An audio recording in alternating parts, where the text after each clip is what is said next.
اللہ کی طرح کوئی چیز نہیں ہے۔ زمین اور آسمان میں جتنی بھی چیزیں ہیں ان میں سے کوئی بھی چیز اللہ کی ذات یا اس کی صفات کی طرح نہیں ہے، کیونکہ اللہ کی ذات واجب الوجود ہے اور دنیا کی ساری چیزیں فانی ہیں۔ اس کی ذات اور صفات کی طرح کوئی چیز کیسے ہو سکتی ہے؟ اللہ کی طرح کوئی چیز نہیں۔ اس کی دلیل یہ سورۃ الشورى کی آیت نمبر 11 ہے۔ فرمایا لیس کمثلہ شیء وہو السمیع البصیر، کوئی چیز اللہ کے مثل نہیں ہے اور وہی ہے جو ہر بات کو سنتا ہے، سب کچھ دیکھتا ہے۔ سورۃ الاخلاص کی آیت نمبر 4 میں فرمایا وَلَمْ يَكُنْ لَهُ كُفُوًا أَحَدٌ، اور اللہ کے جوڑ کا کوئی بھی نہیں ہے۔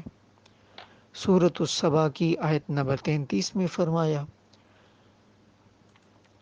اِذْ تَأْمُرُونَنَا أَن نَّكْفُرَ بِاللَّهِ وَنَجْعَلَ لَهُ أَندَادًا،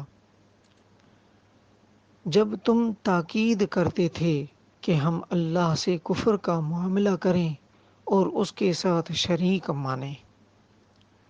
اسی طرح سورہ بقرہ کی آیت نمبر 22 میں اللہ تعالیٰ نے ارشاد فرمایا فَلَا تَجْعَلُوا لِلَّهِ أَندَادًا وَأَنتُمْ تَعْلَمُونَ، یعنی اللہ کے ساتھ شریک نہ ٹھہراؤ جبکہ تم یہ سب باتیں جانتے ہو۔ ان آیتوں میں ہے کہ اللہ کی طرح کوئی چیز نہیں ہے۔